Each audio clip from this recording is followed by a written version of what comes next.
അല്ലാഹുവിന്റെ ഹബീബായ റസൂലുള്ളാഹി സ്വല്ലല്ലാഹു അലൈഹി വസല്ലം തങ്ങൾ നമ്മോട് പറഞ്ഞു وسارعوا إلى مغفرة من ربكم وجنة عرضها السماوات والأرض أعدت للمتقين അല്ലാഹുവിൽ നിന്ന് തെറ്റുകൾ പൊറുക്കപ്പെടാൻ വേണ്ടി നിങ്ങൾ വളരെ വേഗത്തിൽ തയ്യാറാവണമെന്നാണ് സൂറത്തു ആലു ഇംറാനിൽ അല്ലാഹു പറയുന്നത്.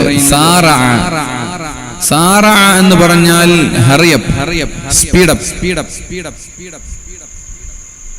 പെട്ടെന്ന് ആക്ഷൻ എടുക്കണം, പെട്ടെന്ന് നമ്മൾ തയ്യാറാവണം, ഉളരണം.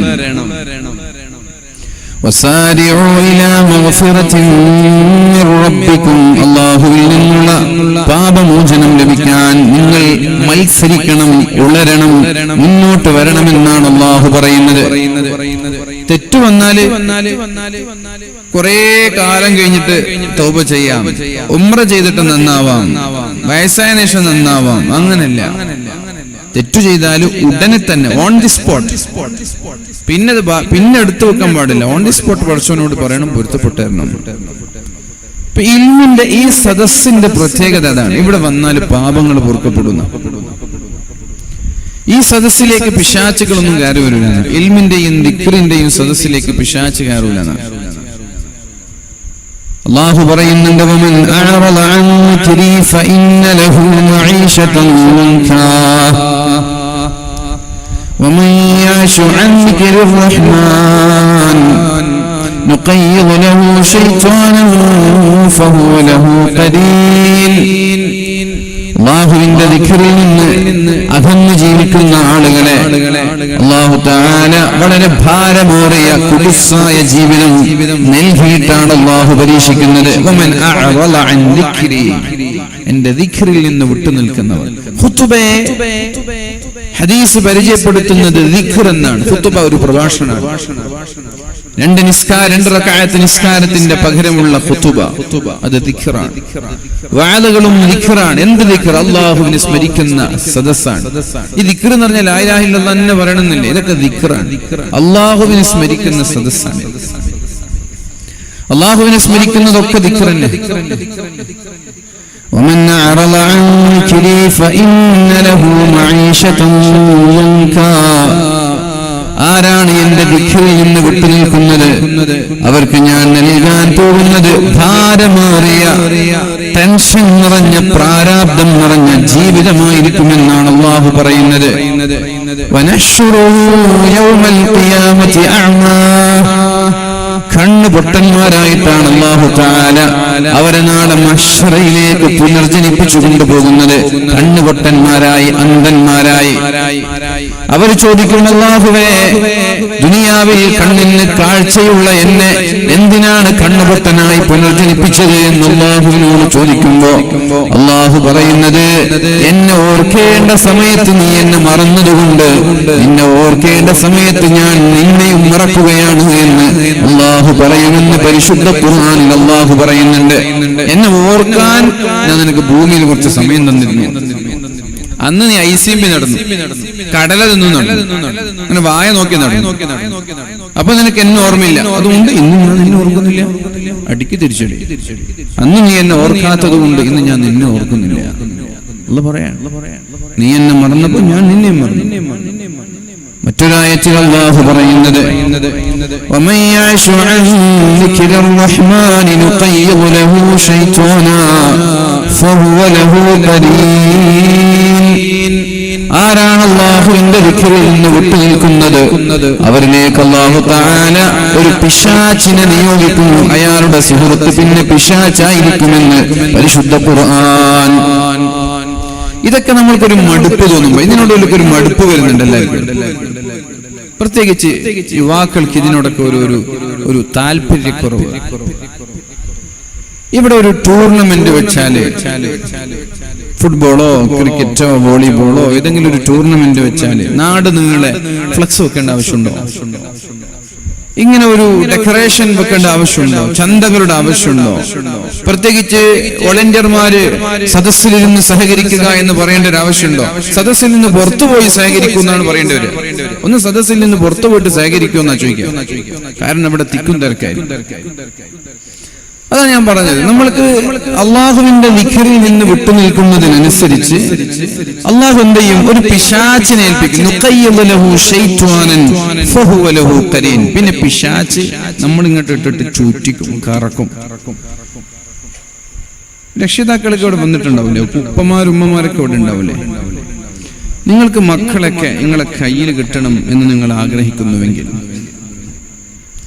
മക്കൾക്ക് ദീനിനോടും പള്ളിയോടൊക്കെ ഒരു കമ്മിറ്റ്മെന്റ്, ഒരു താല്പര്യം ഉണ്ടാവണം എന്ന് നിങ്ങൾ ആഗ്രഹിക്കുന്നുവെങ്കിൽ, കഞ്ചാവ്, മയക്കുമരുന്ന്, ലഹരി പോലെയുള്ള എല്ലാ ലഹരിയുടെ അടിമത്വത്തിൽ നിന്ന് നമ്മുടെ മക്കളെ മോചിപ്പിക്കണം, അല്ലെങ്കിൽ അങ്ങനെ ലഹരിയുടെ ആ കെണിയിലേക്ക്, നെറ്റ്വർക്കിലേക്ക് നമ്മുടെ മക്കൾ എത്താതിരിക്കണം എന്ന് നിങ്ങൾ ആഗ്രഹിക്കുന്നുവെങ്കിൽ,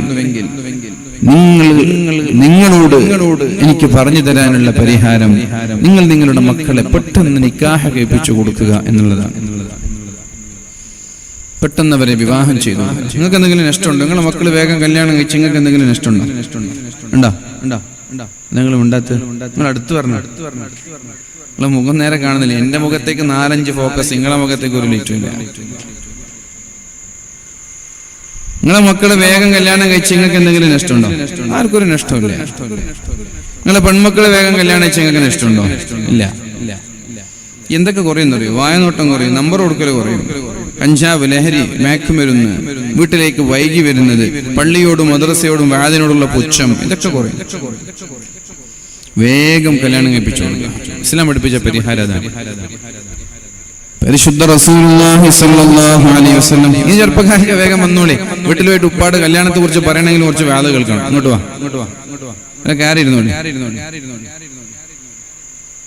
നബി സല്ലല്ലാഹു അലൈഹി വസല്ലം തങ്ങൾ പറയുന്നുണ്ട്, ഇൻ വലിദ ലഹു മൗലൂദുൻ ഫൽയുഹ്സിൻ ഇസ്മഹു വഅദബ.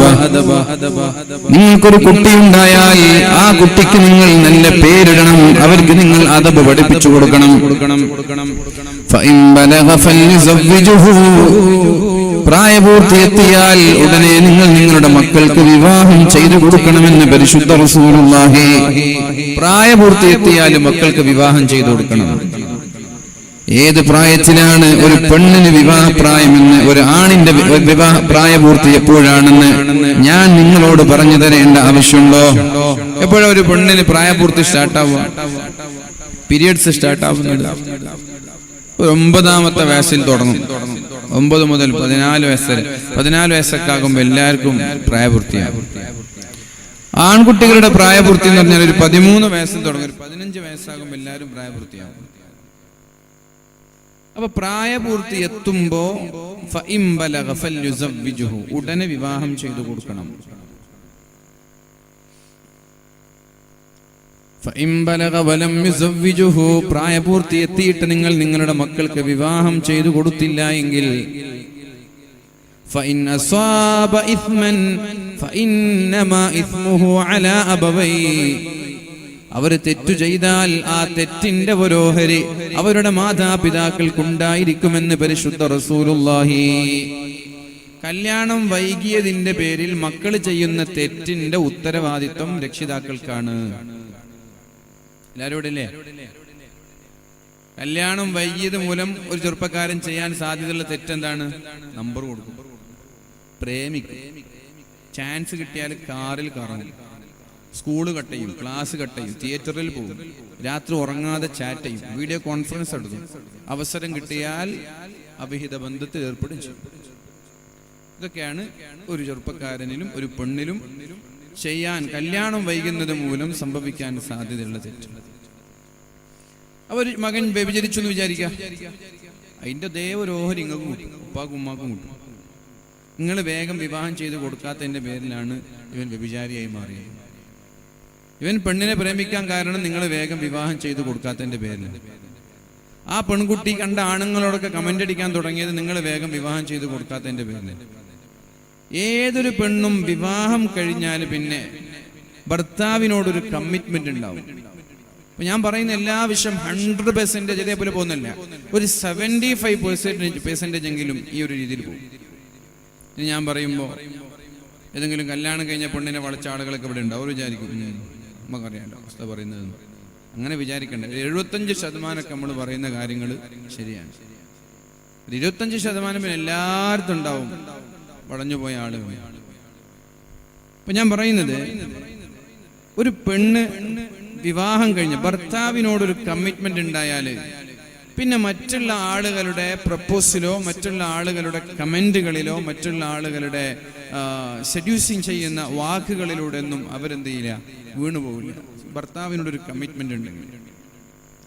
അതില്ലാത്ത ആളുകളാണ് പൊതുവേ വിവാഹത്തിന്റെ പേര്, പ്രണയത്തിന്റെ പേരിലും പ്രേമത്തിന്റെ പേരിലുള്ള പല ചതിക്കുഴികളിലും വീണുപോകുന്നത്.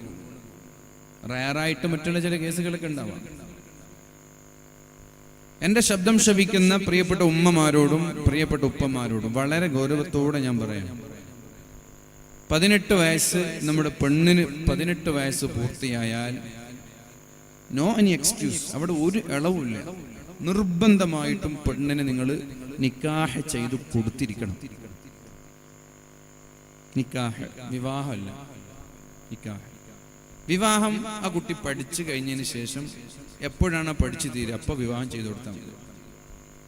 നിക്കാഹ് കഴിക്കാന്ന് പറഞ്ഞാൽ ഭർത്താവിന്റെ വീട്ടിലല്ല, നിങ്ങളെ വീട്ടിൽ തന്നെ ജീവിച്ചാൽ മതി. നിക്കാഹ് 18 വയസ്സിൽ നിക്കാഹ് കഴിഞ്ഞാൽ പിന്നെ ഭർത്താവിന്റെ വീട്ടിൽ താമസിപ്പിച്ചാൽ പിന്നെ ഒന്നിനും പഠിക്കാനും കഴിയില്ല, ഒരു കാര്യത്തിനും ചെയ്യാൻ കഴിയില്ല. കാരണം എന്തേ, ഭർത്താവിന്റെ വീട്ടിലെത്തിയാൽ പൊതുവേ പെണ്ണുങ്ങൾക്കൊരു തോന്നലുണ്ട്. കാരണം ഭർത്താവിന്റെ ഉമ്മ ഇത് പറഞ്ഞാൽ അത് എന്നെ ഉദ്ദേശിച്ചാണ്, ഭർത്താവിന്റെ ഉപ്പ വേറെന്തെങ്കിലും പറഞ്ഞാൽ അതും എന്നെ ഉദ്ദേശിച്ചാണ്, ഇനി ഞാൻ പഠിക്കാൻ പോകുമ്പോൾ വേറെന്തെങ്കിലും ആരോടെങ്കിലും സംസാരിക്കുമ്പോൾ അതും എന്നെ ഉദ്ദേശിച്ചാണ്. ഇങ്ങനൊരു തോന്നൽ പൊതുവെ പെൺകുട്ടികൾക്ക് ഉണ്ടാവാറുണ്ട്.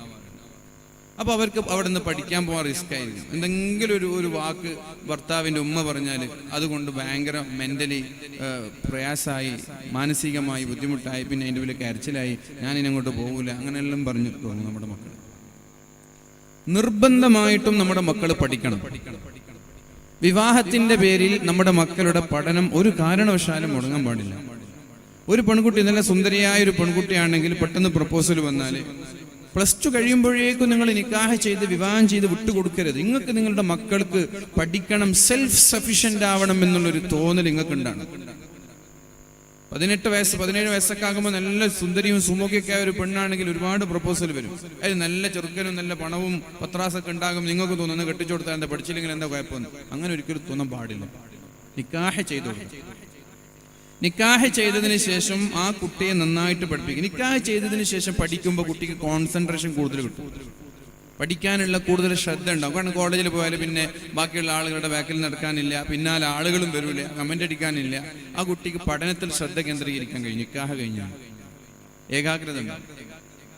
ഇപ്പൊ നിക്കാഹ് ചെയ്തു കൊടുത്തതിന്റെ ശേഷം ആ കുട്ടി ഡിഗ്രി കംപ്ലീറ്റ് ചെയ്യണം, ആ കുട്ടി PG കംപ്ലീറ്റ് ചെയ്യണം. അതിന് മുകളിലോട്ട് പഠിക്കുന്നതൊക്കെ പഠിച്ചതിന് ശേഷം ആ കുട്ടിക്ക് കല്യാണം, വിവാഹം ചെയ്തു കൊടുക്കുക. അതുവരെ നിക്കാഹിലൂടെ രണ്ടുപേരും ജീവിക്കട്ടെ. ചെറുപ്പക്കാരൻ അതേപോലെ ഒരു 21 വയസ്സുള്ള ഒരു ചെറുപ്പക്കാരന് ഡിഗ്രി കംപ്ലീറ്റ് ചെയ്ത് ആയ ഒരു സമയമായിരിക്കും. ആ സമയത്ത് നിർബന്ധിച്ച് നിങ്ങൾ നിക്കാഹ് ചെയ്തു കൊടുക്കണം. നിർബന്ധിച്ച്, അവർ സമ്മതിക്കൊന്നുമില്ല, പെണ്ണും സമ്മതിക്കൂല, ആണും സമ്മതിക്കൂല. നിങ്ങൾ നിർബന്ധിച്ച് നിക്കാഹ് ചെയ്തു കൊടുക്കണം.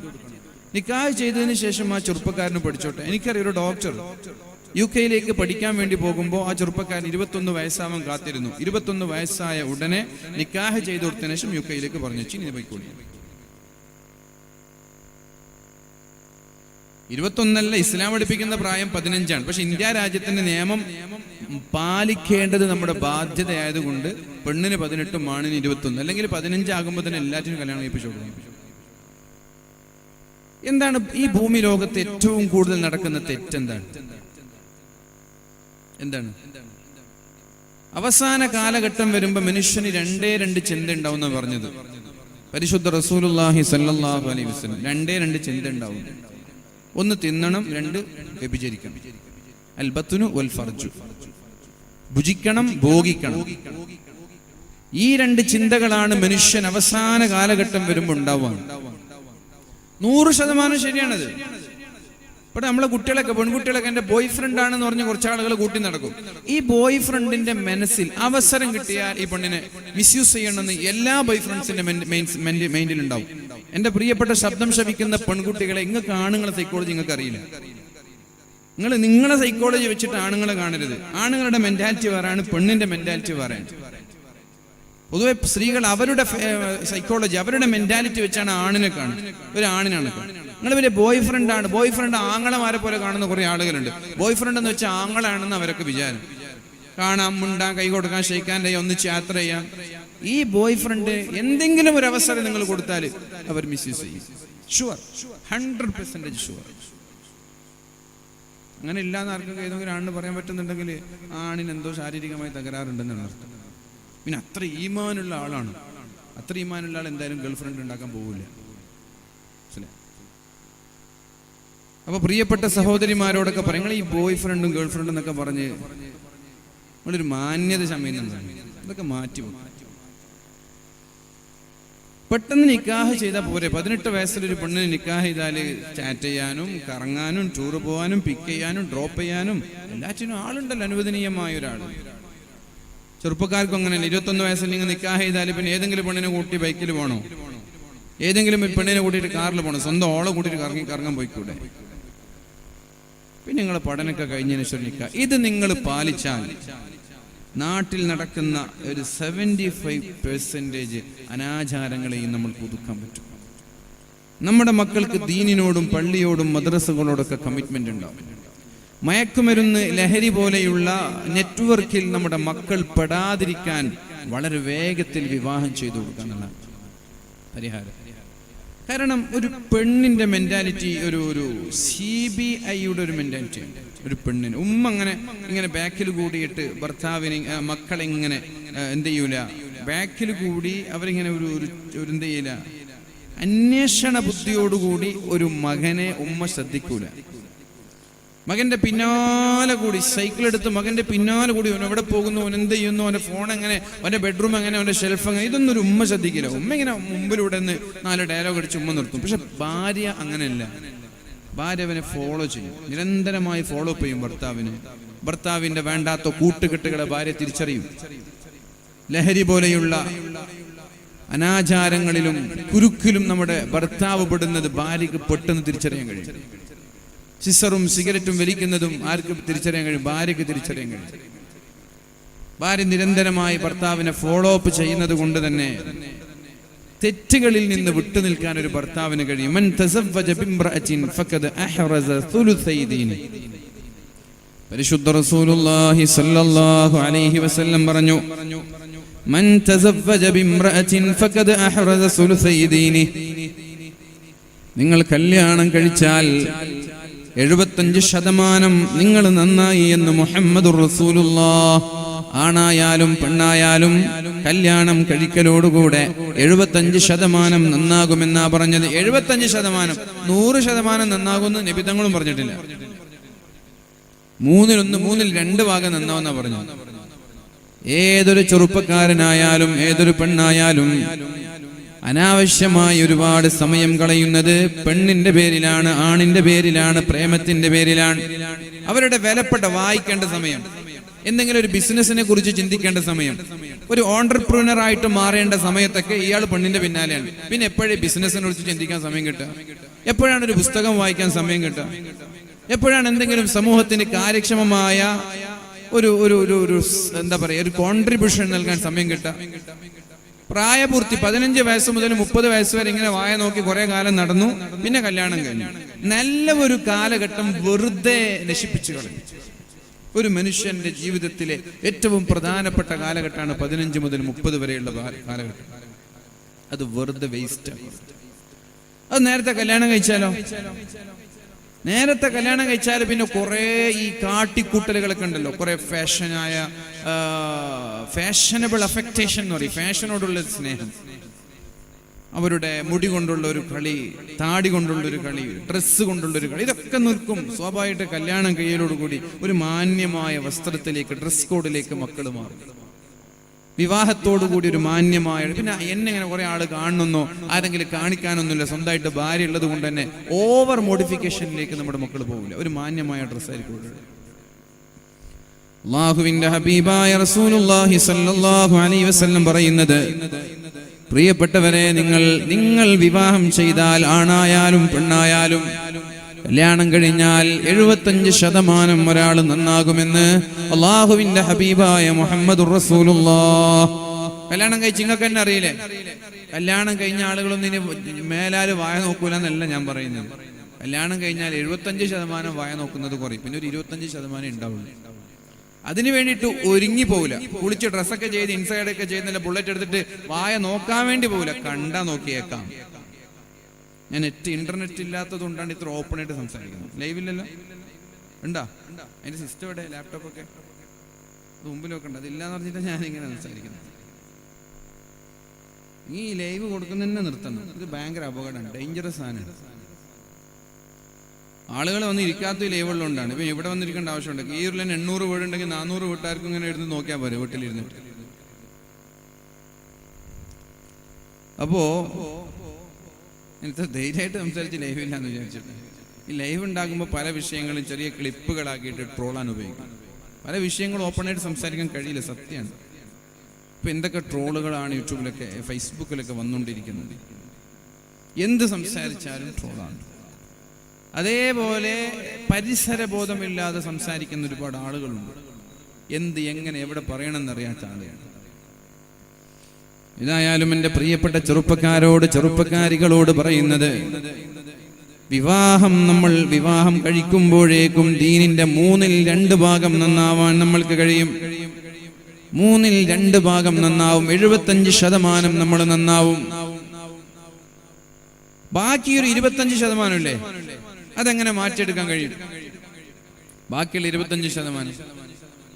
അതിനാണ് അല്ലാഹുവിന്റെ ഹബീബായ നബി തങ്ങൾ പറയുന്നത്, നിങ്ങൾ പെണ്ണ് നോക്കുമ്പോൾ സൗന്ദര്യമല്ല നോക്കേണ്ടത്, സമ്പത്തല്ല നോക്കേണ്ടത്, തറവാടല്ല നോക്കേണ്ടത്, ദീനുള്ള പെണ്ണിനെയാണ് നോക്കേണ്ടത്. ദീനുള്ള പെണ്ണിനെ നോക്കിയാൽ നിങ്ങളുടെ 25% നന്നായി. അപ്പൊ പെണ്ണിന്റെ 25% എങ്ങനെ നന്നാവും? ദീനുള്ള ആണിനെ നോക്കണം. ഇദാ ആതാകും മൻ തർലൗന ദീനഹു വഖുലുഖഹു, നിങ്ങൾക്ക് ദീനും സ്വഭാവവും ഇഷ്ടപ്പെട്ട ഒരാളൊരു പ്രപ്പോസലുമായിട്ട് വന്നാൽ, നല്ല ദീനുള്ള നല്ല സ്വഭാവമുള്ള ഒരാൾ പ്രപ്പോസലായിട്ട് വന്നാൽ നിങ്ങൾ അവരുടെ പണം നോക്കരുത്. ദീനുണ്ട്, സ്വഭാവമുണ്ട്, അപ്പൊ വീടിന്റെ വലിപ്പം നോക്കരുത്. വീട് കൊടുക്കുന്നവൻ അല്ലാഹുവാണ്. അപ്പൊ വണ്ടിയുടെ വലിപ്പം നോക്കരുത്. ആൾട്ടായിട്ട് ഉണ്ടായാലും കുഴപ്പമൊന്നുമില്ല, ഇന്നോവ ആണെന്ന് ആഗ്രഹിക്കരുത്. അപ്പൊ നിങ്ങൾ എന്ത് ചെയ്യരുത്? ജോലി, വരുമാനം ഇതൊന്നും നോക്കണ്ട. ദീനും സ്വഭാവം ഉണ്ടോ കെട്ടിച്ചുകൊടുക്കുക. സ്വഭാവം ഉണ്ടെങ്കിൽ തന്നെ ആ മനുഷ്യൻ നിങ്ങളുടെ ഭാര്യയെ പൊന്നുപോലെ നോക്കും. ദീൻ എന്ന് പറഞ്ഞാൽ സ്വഭാവമാണ്. അദ്ദീനു ഹുസ്നുൽ ഖുലുഖ്. മദ്ദീനു യാ റസൂലല്ലാഹ്. നബി, എന്താണ് നബിയെ ദീൻ എന്ന് പറഞ്ഞാൽ? നബി തങ്ങൾ പറഞ്ഞു, ദീൻ എന്ന് പറഞ്ഞാൽ ഹുസ്നുൽ ഖുലുഖാണ്, സ്വഭാവമാണ്. അപ്പൊ രണ്ടുണ്ട്, ദീനുണ്ട്, സ്വഭാവമുണ്ട്. ദീനും സ്വഭാവമുള്ളൊരു ചെറുപ്പക്കാരൻ നിങ്ങളുടെ മക്കൾക്ക് പ്രപ്പോസലായിട്ട് വന്നാല്, ഒരുപാട് മുതലാളിമാരൊക്കെ ഇവിടെ ഇരിക്കുന്നുണ്ടാവും. എന്റെ ശബ്ദം ശ്രവിക്കുന്ന എല്ലാ മുതലാളിമാരോട് പറയണം, നിങ്ങളുടെ മക്കളെ കെട്ടിച്ചെടുക്കുമ്പോൾ നിങ്ങളെ പോലെ തന്നെ വലിയ മുതലാളി ആവാൻ കാത്തിരിക്കണ്ട. നിങ്ങൾക്ക് പൈസ ഉണ്ടല്ലോ, പിന്നെ നിങ്ങളുടെ മക്കൾക്ക് മരുമക്കൾക്ക് പൈസ ഉണ്ടാവണമെന്ന് നിങ്ങൾ ഇത്ര ആഗ്രഹിക്കേണ്ട ആവശ്യമില്ല. നിങ്ങൾക്ക് ഇഷ്ടം പോലെ പൈസ ഉണ്ടല്ലോ, നിങ്ങൾ കൊടുത്താൽ പോരെ. നിങ്ങളുടെ മകളും നിങ്ങളുടെ മരുമകനൊക്കെ നിങ്ങൾ തന്നെയല്ലേ. നിങ്ങളെ മരുമകൻ നിങ്ങളുടെ മക്കളെ പോലെ തന്നെയല്ലേ. ദീനും സ്വഭാവം നോക്കണം, മക്കളുടെ ദീന് നോക്കണം, മക്കളുടെ സ്വഭാവം നോക്കണം. ഇങ്ങനെ ഒരു പ്രപ്പോസൽ വന്നാൽ പ്രിയപ്പെട്ടവരെ, നിങ്ങൾ ഉടനെ വിവാഹം ചെയ്തു കൊടുക്കണമെന്ന് പരിശുദ്ധ റസൂലുള്ളാഹി സ്വല്ലല്ലാഹു അലൈഹി വസല്ലം.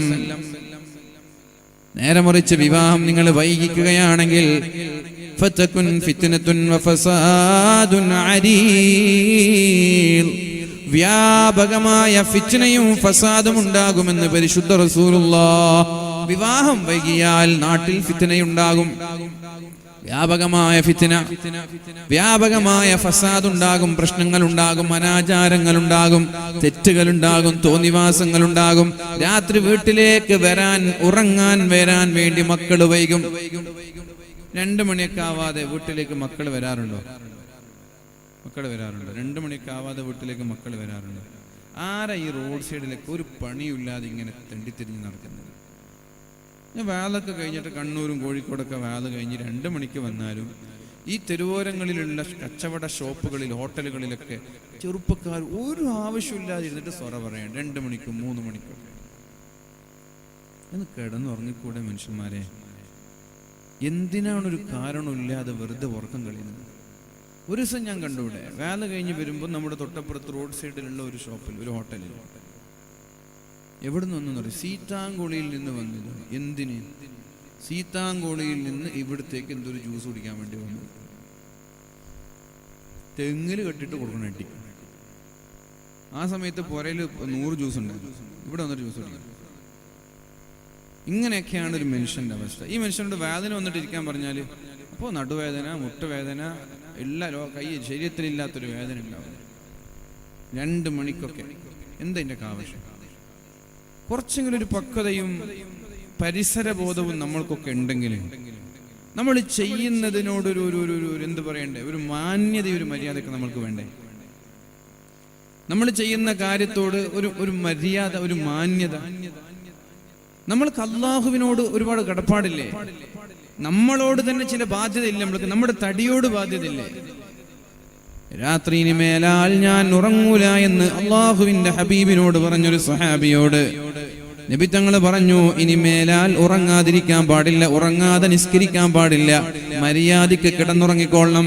ഉറങ്ങൂല, ഞാൻ നിസ്കരിക്കും എന്ന് പറഞ്ഞൊരു സഹാബിയോടാ ഇത് പറയുന്നത്. ഇനി ഞാൻ ഉറങ്ങൂല, ഞാൻ നിസ്കരിക്കും, ഒരു ദിവസം പോലും ഞാൻ ഉറങ്ങൂല, ഞാൻ നിസ്കരിക്കും. അപ്പൊ നബി തങ്ങൾ പറഞ്ഞു, ഞാനും നിസ്കരിക്കുന്നുണ്ട് നിന്നെ പോലെ, ഞാൻ നിസ്കരിക്കുന്നത് പോലൊക്കെ നിസ്കരിച്ചാൽ മതി, ബാക്കിയുള്ള സമയത്ത് മര്യാദക്ക് കിടന്നുറങ്ങിക്കൊള്ളണം. നമ്മൾ ഉറങ്ങാതെ തിന്നുമ്പോൾ ജ്യൂസ് കുടിക്കാൻ പോകും, 10, 20, 40 കിലോമീറ്ററുകൾ താണ്ടി രാത്രി 2 മണിക്ക് 3 മണിക്കൊക്കെ ജ്യൂസ് കുടിക്കാൻ പോകും. നബി തങ്ങളെ കയ്യിൽ കിട്ടിയ വെറുതെ വിടും, നിസ്കരിക്കണ്ടെന്നാ പറഞ്ഞു, ഉറങ്ങാൻ പറഞ്ഞു.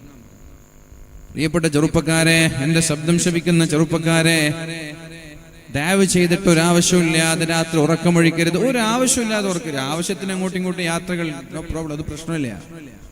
ആവശ്യമില്ലാതെ വെറുതെ നമ്മളിങ്ങനെ അലിഞ്ഞു തിരിഞ്ഞ് നടക്കുന്ന സ്വഭാവം ഒഴിവാക്കണം.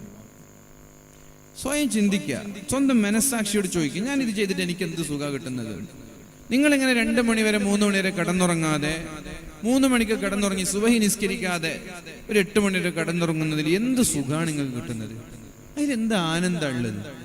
നേരെ മറിച്ച് ഒരു 10 മണിക്ക് കിടന്നുറങ്ങിയാൽ രാവിലെ സുബഹിക്ക് എണീച്ചൂടെ? അതല്ലേ ജീവിതത്തിൽ സന്തോഷം എന്ന് പറയുന്നത്. സുബഹി നിസ്കാരം ജമാഅത്തായി നിസ്കരിക്കുന്നവന് അല്ലാഹുവിന്റെ ദിമ്മത്തിലാണെന്ന് പരിശുദ്ധ റസൂലുള്ളാഹ്. ഫീ ദിമ്മത്തില്ലാ, അവർ അല്ലാഹുവിന്റെ സംരക്ഷണത്തിലാണ്. സുബഹി നിസ്കാരം ജമാഅത്തായി നിസ്കരിക്കുന്ന ആളുകൾ, പള്ളിയിലേക്ക് വന്ന് ജമാഅത്തായി സുബഹി നിസ്കരിക്കുന്ന ആളുകളെ അല്ലാഹു സംരക്ഷിക്കുമെന്ന് പരിശുദ്ധ റസൂലുള്ളാഹി സ്വല്ലല്ലാഹു അലൈഹി വസല്ലം. അപ്പൊ കല്യാണം കഴിഞ്ഞാൽ ഇങ്ങനെ അലഞ്ഞു തിരിയാനൊന്നും ഭാര്യമാര് വിടൂല, അത് വിടാനും പാടില്ല. ആരാ അലഞ്ഞു തിരിയ? ഓൾമോസ്റ്റ് ആളുകളും കല്യാണം കഴിയാത്തവരാണ്. കല്യാണം കഴിഞ്ഞവരാണെങ്കിൽ കുറച്ചൊക്കെ ഉണ്ടാവും, ഭാര്യനെ ഇങ്ങനെ വരച്ചവരയിൽ നിർത്തുന്ന കുറച്ച് ക്രൂരന്മാരായ ഭർത്താക്കന്മാരുണ്ടാവും. വരച്ചവരയിൽ ഭാര്യയെ നിർത്തും, അത് വലിയ ക്രെഡിറ്റ് ആയിട്ട് ചില ആളുകൾ കൊണ്ടുവരും. എന്നോട് ഭാര്യ ഒന്നും പറയൊന്നുമില്ല, ഞാനും ഭാര്യയും തമ്മിലൊരു പ്രശ്നമില്ല, എന്നോടൊരു വാക്കോട് ചോദിക്കൂല, ഞാൻ അവിടെ വരച്ചവരയിൽ നിർത്തുന്നു. നിങ്ങളാണ് ലോകത്തെ ഏറ്റവും വലിയ തെമ്മാടി. ഭാര്യ വരച്ചവരയിൽ നിർത്തുന്നുണ്ട് എന്ന് ഏതെങ്കിലും ഒരു ഭർത്താവ് പറയുന്നുണ്ടെങ്കിൽ അയാളാണ് ലോകത്തെ ഏറ്റവും വലിയ തെമ്മാടി. ഒരാളും ഭാര്യ വരച്ചവരെ നിർത്താൻ പാടില്ല. നബി തങ്ങൾ അങ്ങനെ വരച്ചവരെ നിർത്തിയിട്ടില്ല. ഭാര്യ ആരാ പറഞ്ഞു ഭാര്യ വരച്ചവരെ നിർത്തണം? ഭാര്യയോട് അഡ്ജസ്റ്റ് ചെയ്യുമ്പോഴാണ് പിണക്കുണ്ടാവുക. ഭാര്യ എന്തെങ്കിലും ചോദിക്കുമ്പോൾ എനിക്ക് കഴിയില്ലെന്ന് പറഞ്ഞു ഭാര്യ ചൂടായി.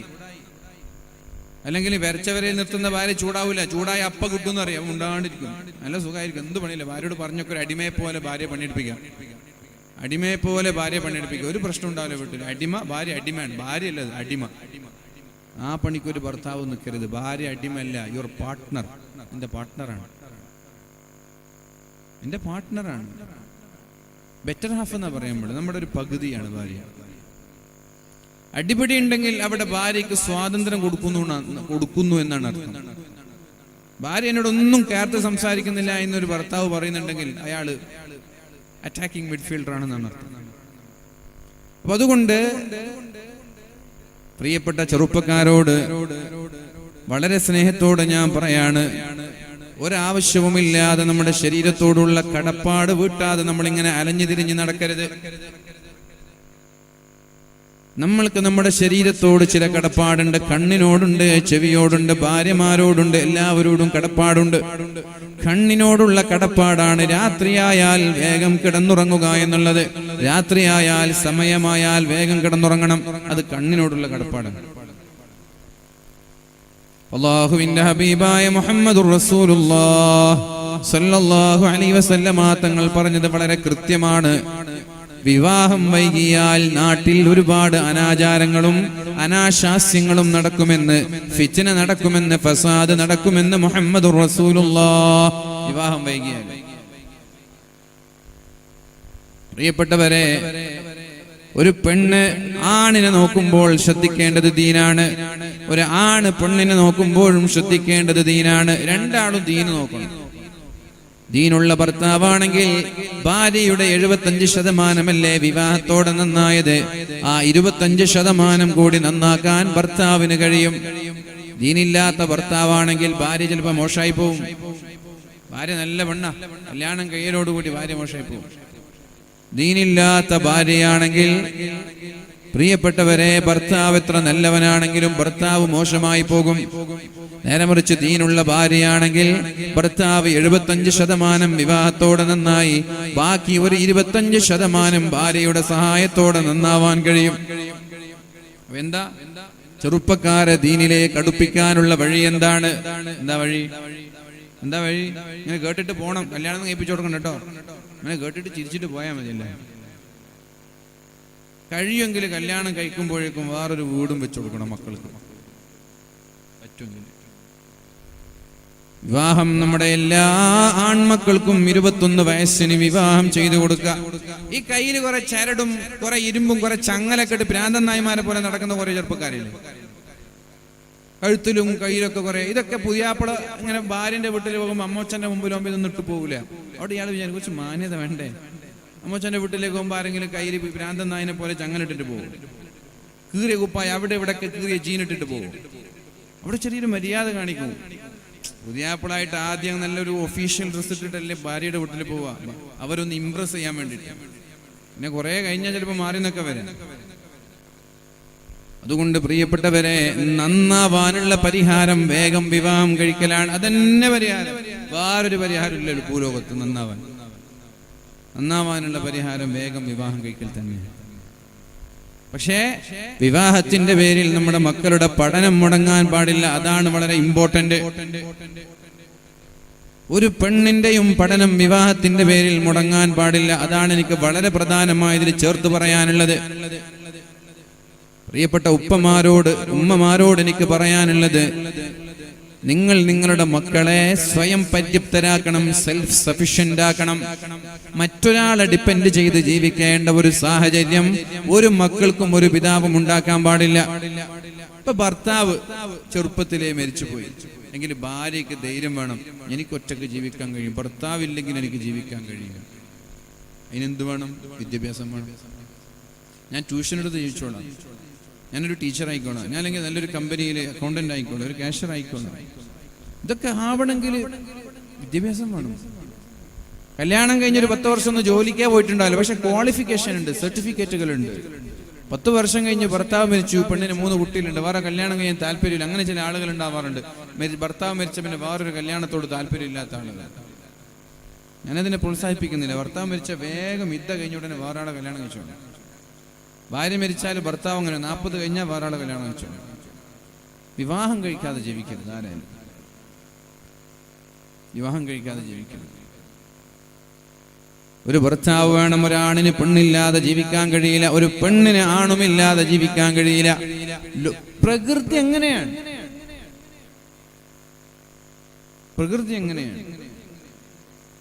ഷീ എന്ന് പറയുമ്പോ അതിന്റെ എസ് മാറ്റിയാൽ ഹീ ആണ്, അവൻ, ഷീ, അവൾ. മാഡം, ആഡം, ആഡം ആണ്, മാഡം പെണ്ണ്. മെയിൽ ഫീമെയിൽ എന്ന് പറയുന്നത് പോലെ എല്ലാ വസ്തുക്കളിലും അല്ലാഹു ഇരട്ടയെ സൃഷ്ടിച്ചു എന്നാ പറഞ്ഞത്. XY ക്രോമോസോമുകൾ, ഇരട്ടകൾ, പെണ്ണുണ്ട് ആണുണ്ട്. XY ക്രോമോസോമുകൾ. എവിടെ ഇരട്ടയില്ലാത്തത്? എല്ലാറ്റിലും ഇരട്ടുണ്ട്, ആണും പെണ്ണുണ്ട്. الذكر والأنثى خلق الزوجين ഇരട്ടകളെ അല്ലാഹു സൃഷ്ടിച്ചു. അതിലൊന്ന് പെണ്ണാണ്, ഒന്ന് ആണാണ്. പ്രകൃതി എങ്ങനെയാണ് പ്രിയപ്പെട്ടവരെ? ആണില്ലാതെ ഒരു പെണ്ണിനും ജീവിക്കാൻ കഴിയില്ല, പെണ്ണില്ലാതെ ഒരു ആണിനും ജീവിക്കാൻ കഴിയില്ല.